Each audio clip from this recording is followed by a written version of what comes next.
Okay, writers, it is our third lesson on gathering evidence for our thesis statements. So remember, we've done the first two already. We have made a list of all the ways that your thesis statement is true. Yesterday, you told many stories to prove that your thesis statement is true.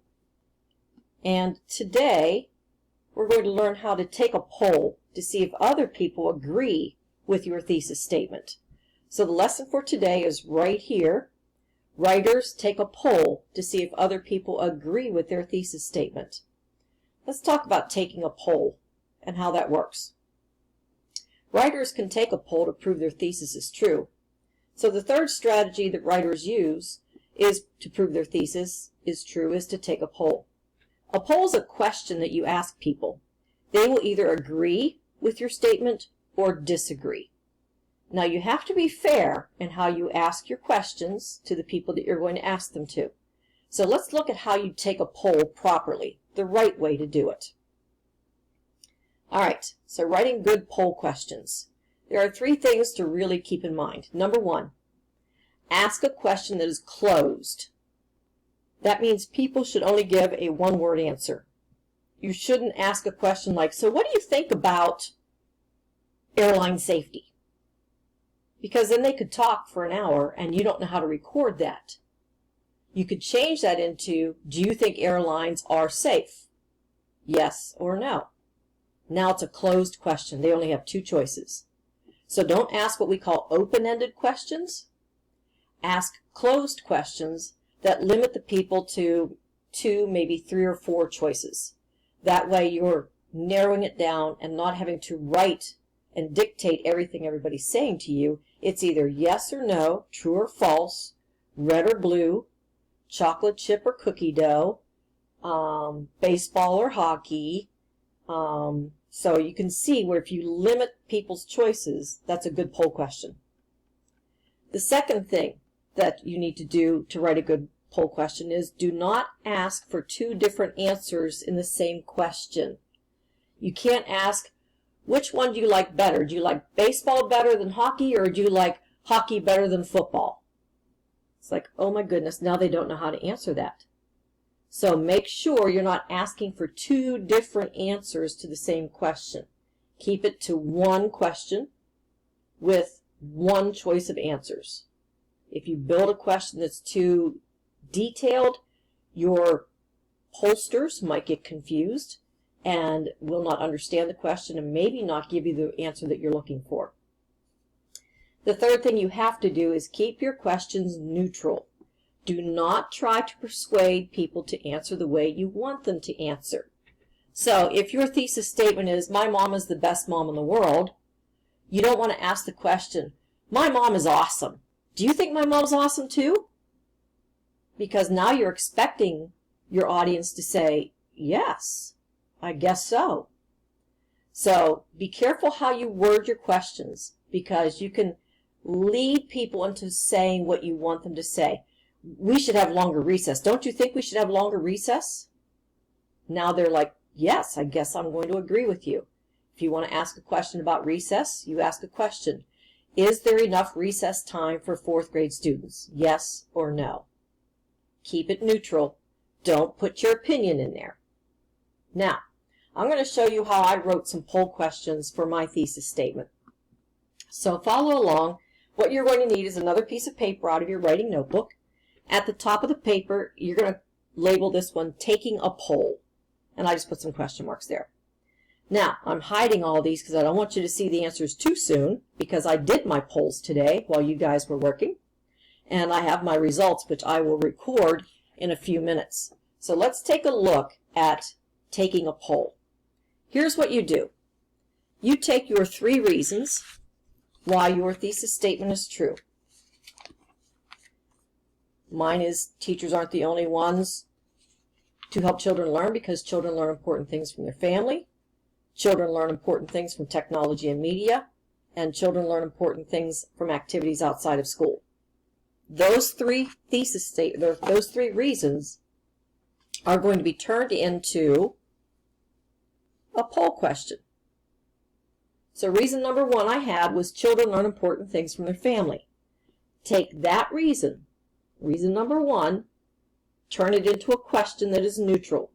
Do you think children learn important things from their families? Simple question. Yes or no? So I asked 9 people today. Here are the results. Do you think children learn important things from their families? My results were 9 yes, 0 no. Of course, people think that children learn important things from their families.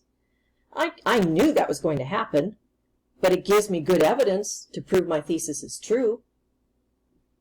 My second reason, children learn important things from activities outside of school.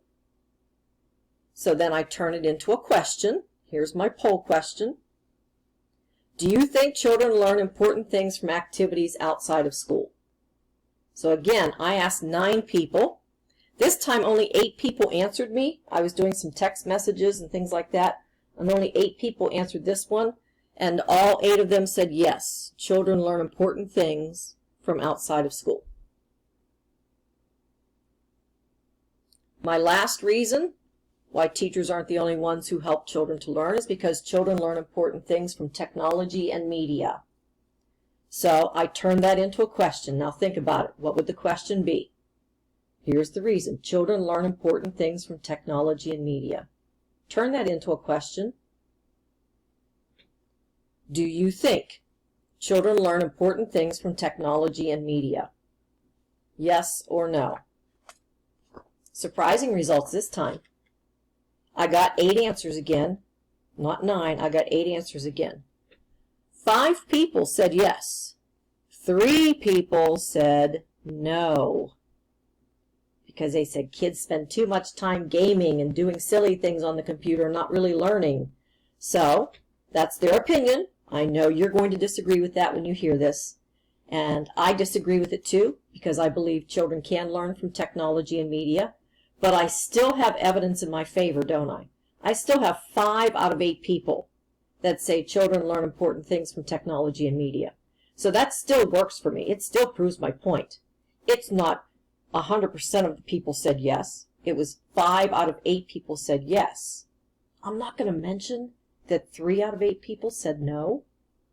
I just want to focus on the positive, that 5 out of 8 people said yes, children learn important things from technology. I don't want to mention those other 3. So that's what you need to do. You need to come up with 3 questions based on your 3 reasons. Make your questions neutral. Make sure you're only asking 1 question. Make sure it's a closed-ended question, that it's either a yes or no, true or false, Pirates or Steelers, whatever it is, okay? Whatever your question is, keep it limited choices for the answers. Now, since I have a reason for, evidence for reason number 1, and evidence for reason number 2, and evidence for reason number 3, the next thing I'm going to do is I'm going to cut those apart.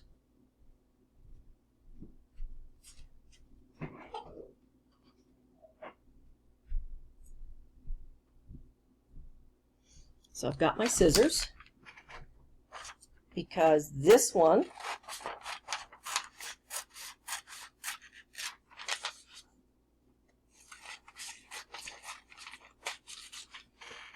is going in my reason number 1 envelope. This one is going in my reason number 2 envelope, and this one is going in my reason number 3 envelope. So I've just added more evidence to each one of my envelopes that I can use to prove that my statements are true. So, teachers aren't the only ones, because children learn important things from their families. That's this one.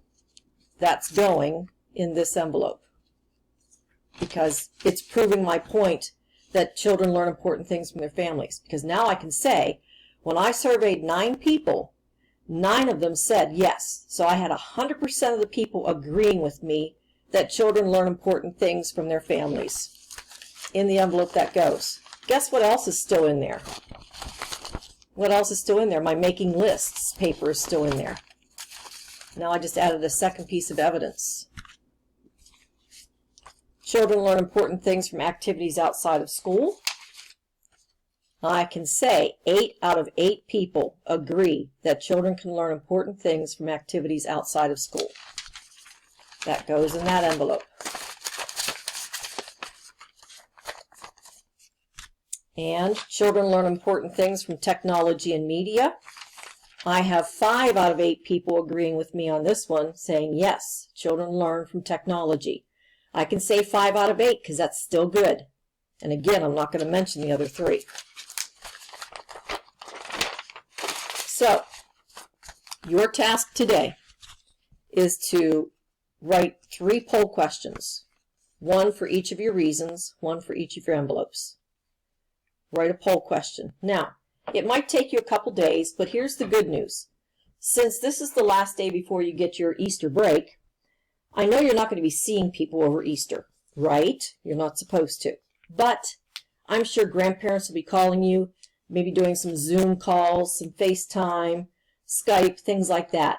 Whenever you talk to anybody outside of your immediate family who's living with you, ask those 3 questions for your essay. It'll get you to collect a lot of results. Now you got to remember how many people you asked total, and make sure you tally mark them. When somebody says yes, put a yes. When somebody says no, put a tally mark for no, or whatever questions you're using. So hopefully you can get about 10 people. I tried 10, I got 9. Okay, but about 10 people would be great if you can ask 10 people. Okay, in your family immediately, yes, you can use your brothers and sisters, mom and dad, give grandma and grandpapa a call. If you see a neighbor across the way, wave at them and say, hey, can I ask you a question? Okay. If somebody calls you to wish you a happy Easter this weekend, ask them your 3 questions. And try and get about 10 people to participate in your polls. Okay. So remember, 1 whole sheet of paper. Reason number 1, turn it into a polling question. Reason number 2, turn that into a poll question. Reason number 3, turn that into a poll question. Then ask those 3 questions. Now make sure you ask one person all 3 questions, the next person all 3 questions. Don't get confused about how many people you did for this question or that question. So if you do ask somebody a question, ask them all 3 questions. That way you have the results for all 3 from one person, then from a second person, so you can keep track of how many people you've polled. So that's your assignment. Today it's writing the questions and making sure that you follow the directions. If you need to go back and look on the slide before this on the rules for writing good poll questions, do that. Write out your poll questions. Have that sitting out somewhere this weekend so that you can collect answers to your polling questions, because it makes great evidence when you're trying to prove a point during an essay. All right, I will be available this afternoon if you have any questions. You might even want to ask me your poll question. I'll be glad to participate. If you want to send me a chat and ask me your questions, I'll be glad to participate in your polls also. Have a great day, guys, and good luck on all your work.